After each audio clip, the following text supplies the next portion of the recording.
Pada tanggal 10 Asyura seluruh cucu-cucu Rasulullah terbunuh oleh Yazid bin Muawiyah. Maka bulan Asyura adalah bulan duka kaum muslimin dunia. Makanya orang Indonesia terutama di kampungnya Bapak Presiden menyebut bulan Asyura dengan sebutan bulan Suro. Ekornya saja yang diambil, karena orang Jawa itu sukanya ngambil ekornya aja. Muhammad diambil mat, Asyura diambil suro. Makanya di bulan Asyura orang berduka karena terbunuhnya cucu Rasulullah. Maka di Jawa ada tradisi tidak mantu, tidak nikahkan anak, itu karena bulan duka. Di Jogja ada yang namanya keliling beteng. Maksudnya di bulan Suro jangan terlalu banyak mulut, jaga mulut. Nah di Solo mengikuti kebo Kiai Slamet, kalau kebonya keluar tainya diusapkan ke seluruh tubuh. Ini bulan duka, jangan bersolek. Dan biasanya bulan Asyura di Indonesia diikuti dengan santunan anak yatim. Nah inilah.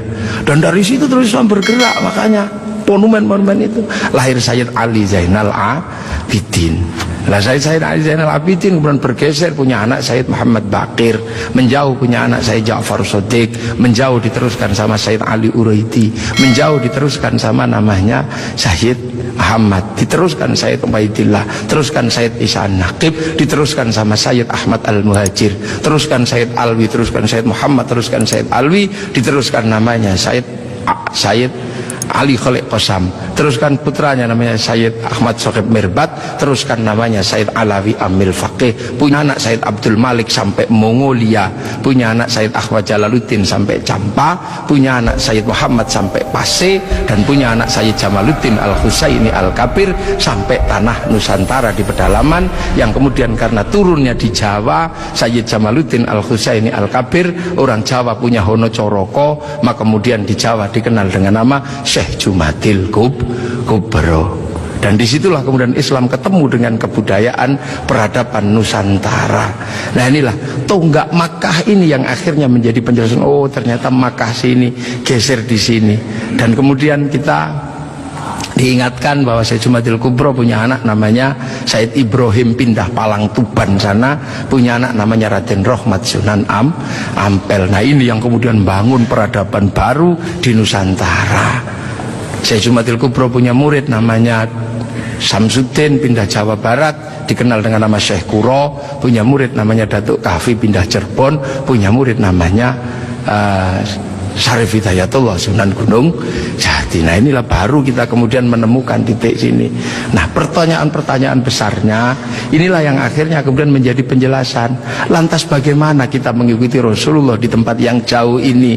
Rasulullah memberikan garis namanya ahli sunnah wal jamaah, bahwa Rasulullah yang diajar pertama wal jamaahnya bernama sahabat, wal jamaahnya sahabat generasi kedua namanya tabi'in, tabi'in punya generasi berikutnya namanya tabi'ut tabi'in, dan kita ini adalah generasinya para ulama yang cara pembelajarannya sangat berbeda. Di Arab sana Rasulullah mengajarkan bagaimana makan dengan 3 jari, masih bisa dijalankan sampai hari ini karena di sana masih kurma sama roti.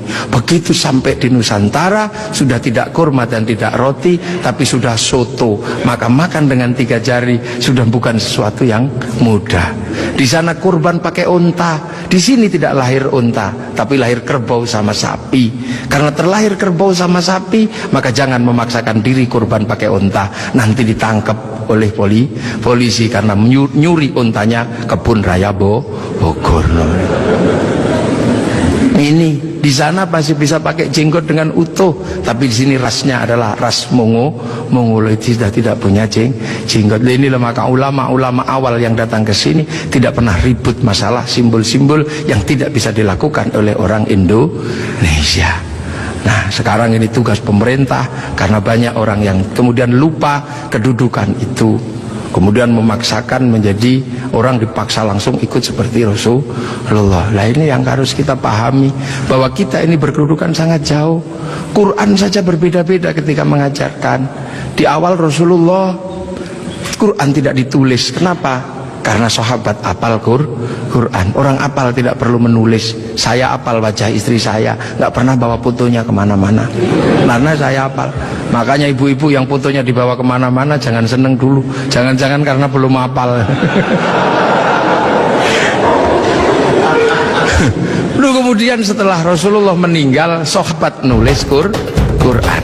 Nulis Quran sahabat. Untuk apa? Untuk tabiin yang tidak ketemu Rasulullah.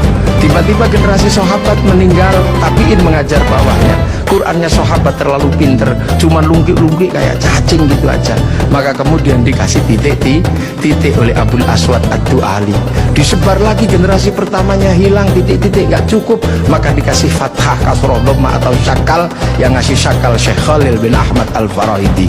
Disebar lagi, yang baca Quran karena Islam rahmatan lil alamin bukan lagi orang Arab semata.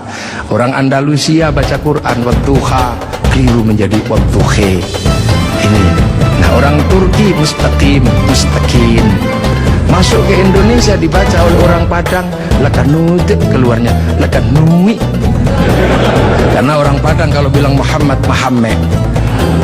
Orang Sunda ketika baca alladzina, sebagian besar keluarnya alladzina. Begitu masuk ke Jawa, ketemu dengan huruf hono coroko.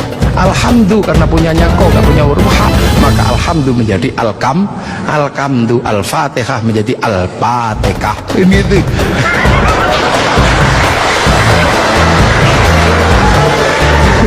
Nah ini orang kalau ngerti proses kodifikasi Quran pasti tahu. Ketika masuk ke semua negara pasti berbeda. Al-Fatihah menjadi Al-Fatihah. Dan ini yang dialami oleh Bapak Presiden Republik Indonesia. Iya, makanya Al-Fatihah. Itu. Ya Hayyu Ya Qayyum menjadi ya Kayuku Ya Qayyum. Robbil Alamin kayaknya punya huruf ain, nggak punyanya ngo, keluarnya Robbil Ngalamin. Nggak punya dot, punyanya lo, maka Ramadan keluarnya Romlan. Begitu dibaca orang Bali sangat susah karena orang Bali nggak bisa bilang tok, bilangnya tok. Maka sirotol menjadi sirotol ladzina an'amta alaihim. Islam berkembang ke semua negara dan berbeda. Ketika dibaca oleh orang Bugis alaihim, keluarnya alaihing. Karena orang Bugis kalau bilang N jadi eng, kalau bilang eng jadi N. Makanya ada dulu mantan Kapulok bernama Beduamang. Itu berasal dari Abdurrahman. Nah itulah makanya kemudian Islam bergerak. Nah lantas apa? Lantas terciptalah sebuah ilmu untuk bagaimana orang di seluruh dunia Islam mampu membaca Al-Quran. Dibikinkanlah sebuah ilmu yang dikasih judul At-Tajwid fi Qiraatil Quran, yang nulis Abu Ubay Qasim bin Salam. Orang akan tahu. Nah ini generasinya para ulama, dan yang paling besar yang mungkin Bapak Presiden sudah pernah saya sampaikan, tapi ingin saya sampaikan lagi biar kita tidak lupa. Ada perubahan besar ketika masuk ke tanah Nusantara, di mana waktu itu tanah Nusantara sangat susah dimasuki Islam. Kenapa? Ini bangsa sudah sangat beradab. Bangsa ini bukan bangsa kecil. Tahun 1222 ke atas sebelum tahun 1300 sudah mampu menaklukkan Mongol yang menaklukkan Eropa, menaklukkan Arab, mampu ditaklukkan oleh kekuatan Nusantara yang namanya Singasari. Makanya hal itu bisa kita lihat betapa kita bangsa punya tinggalan-tinggalan yang luar biasa. Orang Arab punya alat musik yang namanya terbang, terbuat dari kayu dan kulit. Orang Eropa punya alat musik yang namanya gitar, terbuat dari kayu dan tali. Tapi orang Nusantara salah satu alat musiknya adalah gamelan, terbuat dari logam. Hanya bangsa yang menguasai ilmu pertambangan yang maju dan penguasaan metalurgi yang mapan mampu membuat alat musik dari logam. Dalam cerita-cerita besar, kita juga punya cerita besar yang sama. Orang Eropa punya cerita tentang Cinderella, kita punya cerita bawang putih, bawang merah.